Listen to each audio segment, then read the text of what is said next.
things that go on in the world and out in our communities, our schools are a microcosm of them. And those barriers that are out in the world that are preventing people from being successful in life are also in our schools, preventing our students from being successful at school. It's just so stressful. It's about like the whole graduating process, getting your grades together, holding a job down at that too. Just very stressful. It's like, especially for teenagers around this time. These difficult classes we take, honors classes, AP classes, studying for these big college exams and college preparation exams. You know, a lot of people have family issues, they have sports issues, financial issues. Definitely relationships, like friendships or boyfriend and girlfriends, like all of that influences their schoolwork. And some people have problems at home too, so it's all of that connected to each other. When I was just coming into volleyball, I would think about like a lot of the schoolwork, and I was really stressed out all the time about all of the things that I'd promised to do that I might not be able to fulfill. When I'm playing basketball, I'm too scared. I'm too scared that I'm not gonna make the next shot, or I'm too scared that someone's gonna get past me, that I'm not focusing on making that shot or on just playing the game and playing it well. Teachers will tell us like, don't stress, or like, but that's not really helping us because they're not showing us how to do it. They're just telling us.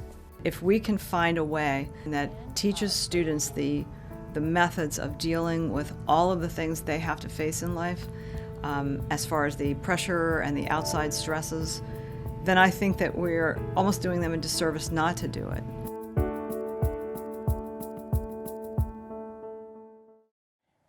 So I'll tell you what the definition of mindfulness is.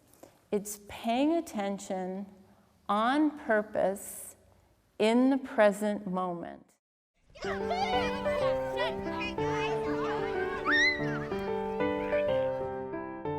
In terms of stress, it's hard to fix everything to our liking, but what we can do is help kids to understand that their relationship to their stress, their approach to their stress, their understanding of what they think of as stress can shift, and that they can become more empowered. Becoming aware of your inner life. We spend so much time just out in the world and thinking about what we're going to do and trying to achieve and strive that we often don't really take time to actually look inside our own minds and see what's there. Take a long, deep breath here, inhaling. Teaching them activities that involve their body and their breath can help them to just take a step back, to have some distance, what we call a distancing from their everyday life. And when you can get some distance from it, you can actually see it and say, well, do I really want to be that way? Do I always have to be the same way? Or are there other ways that I can be? They have the power and control to shift their attention in the moment that they're being faced with a decision. They can actually step back and say, whoa, this is, these are the thoughts, these are the emotions. It's not that we need to control our emotions and not have them, just simply being able to be aware and recognize them in the moment that they're happening takes away their power. We're now in control. It's being non-judgmental. It's having that openness and awareness. It's a way to build that inner peace, that peace of mind, that calmness that will not only help a person mentally, but also physically and even socially as they deal with people and situations.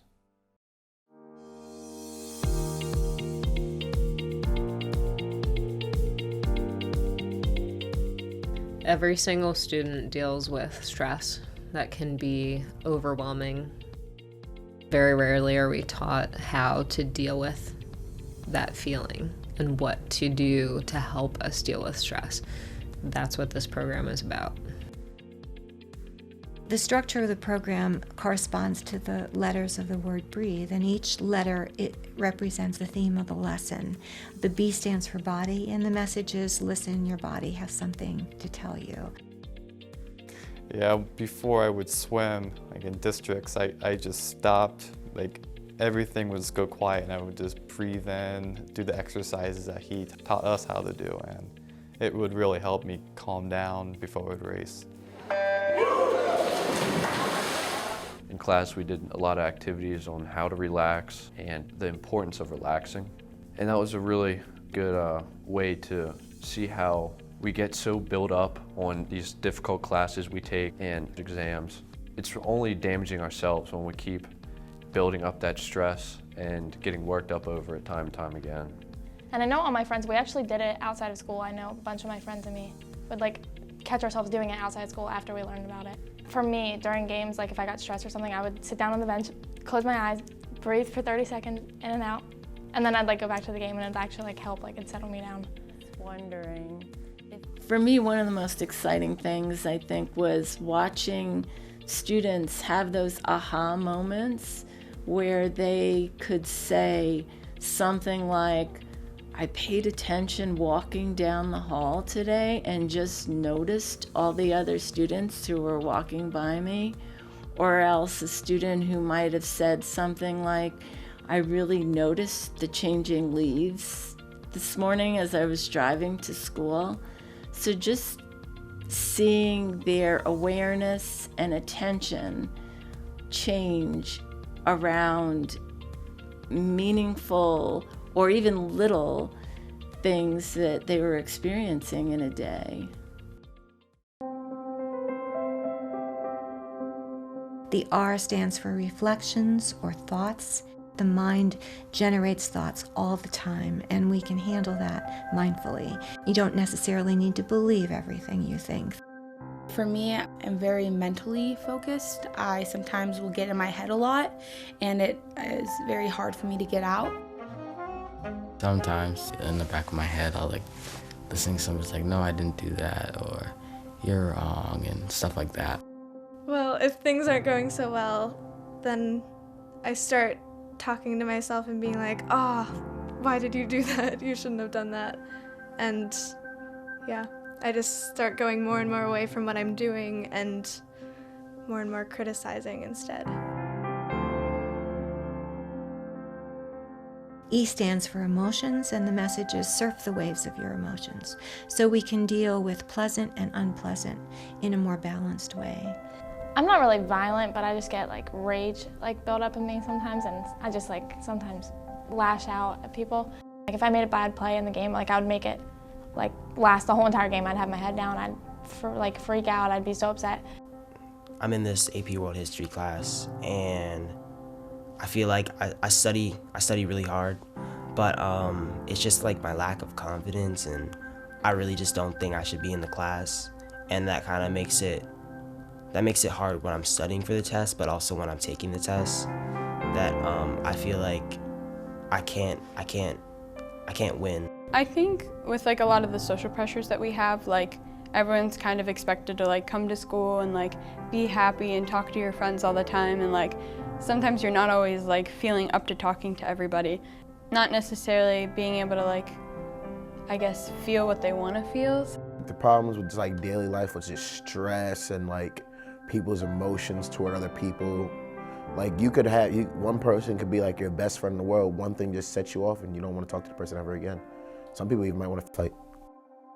So we know that people have lots of things going on in their inner life. They may be very upset, they may be jealous, or they may just feel fine. We often talk with children about all feelings are okay, they're all natural to have, but all behaviors are not. A stands for attention, and the message is attention to the body, thoughts, and feelings is good stress management, because it prevents the buildup of chronic stress when we're not paying attention to these signals that are being sent to us. But I think what programs like Learning2Breathe bring to the table are a set of very generalizable coping strategies that, regardless of what their particular life circumstance throws at them, kind of equip students with a set of generalizable skills that they can take with them and apply to all these different contexts potentially. So it's not focused on just one thing, but more dealing with life.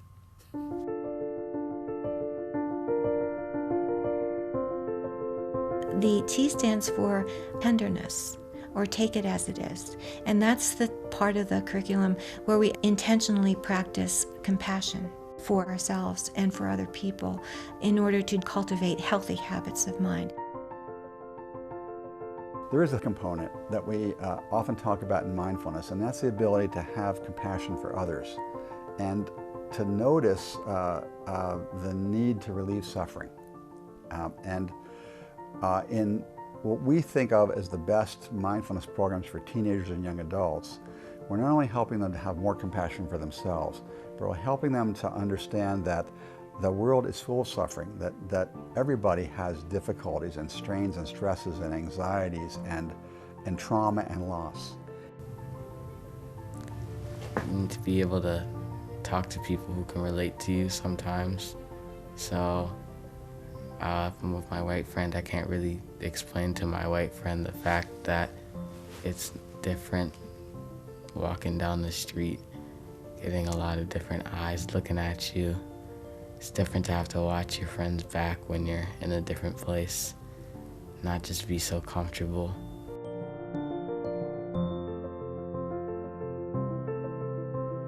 By understanding that and putting themselves in the place of others, they can learn how to have more compassionate responses. And when they have more compassionate responses, they build deeper, closer relationships with others. Sometimes students would even say, I really listened to a friend, instead of paying attention to what might be happening on their cell phone in their hand. They instead would really listen to what the friend was saying to them and noticing that they were in fact paying attention in that moment to their friend, and how it was different. It was a different experience than just being on automatic pilot. The H theme stands for Habits of a Healthy Mind. And that's the place where we really want to get the kids to start to think about how we're going to take this set of skills and practices and use them, because it's not the end of the story. And the E at the end of the word stands for empowerment, or the inner edge, and that's what we've been working towards. So we're paying attention not just to the outside of what's happening, but we're paying attention to the inside.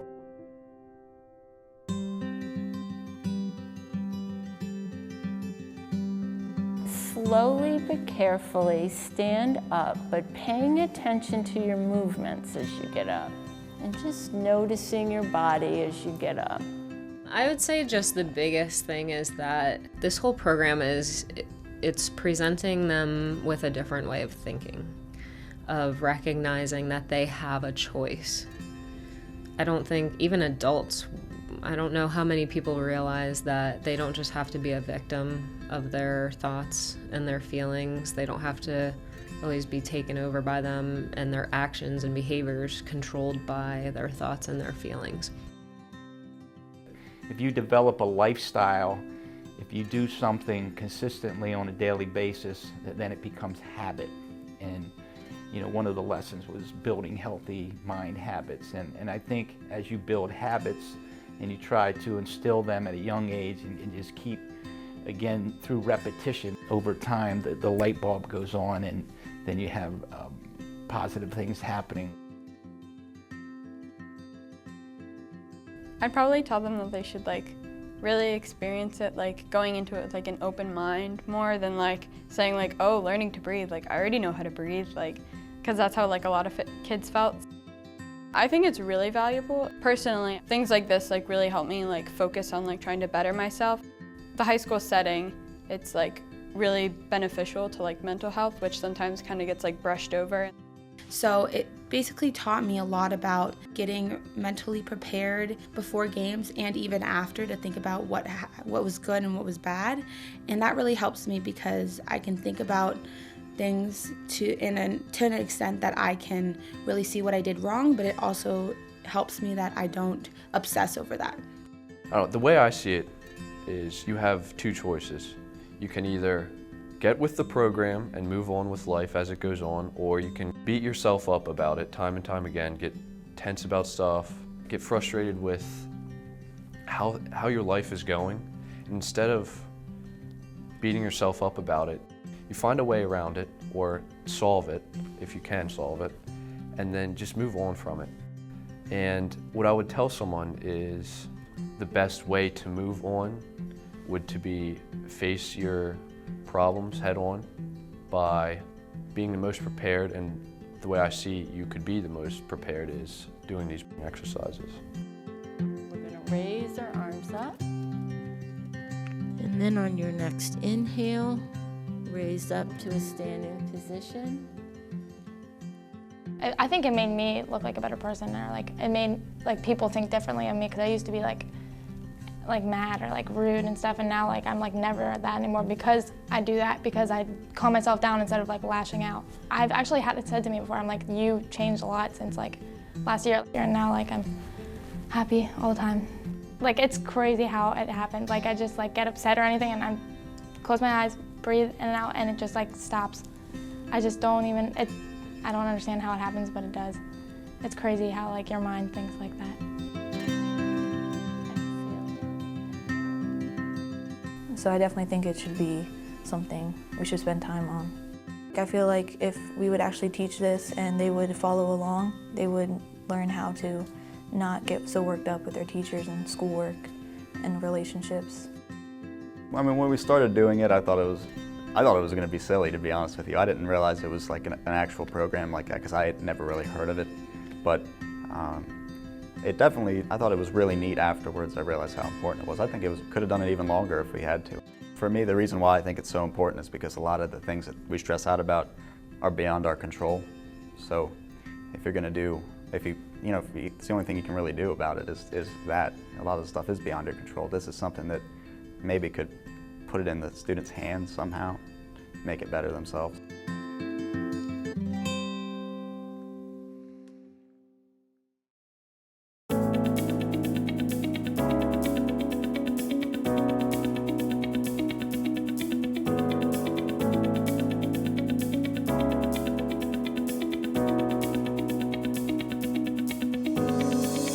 I really have been a lot calmer about everything.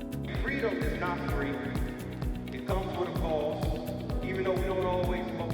When you're just alone to your thoughts for a moment and you're just inside your own mind, just being able to breathe in, like letting in all the, like accepting all the bad in and then just letting it all out. It's just really relaxing. Just try it. Like, that's all I have to say is just try it.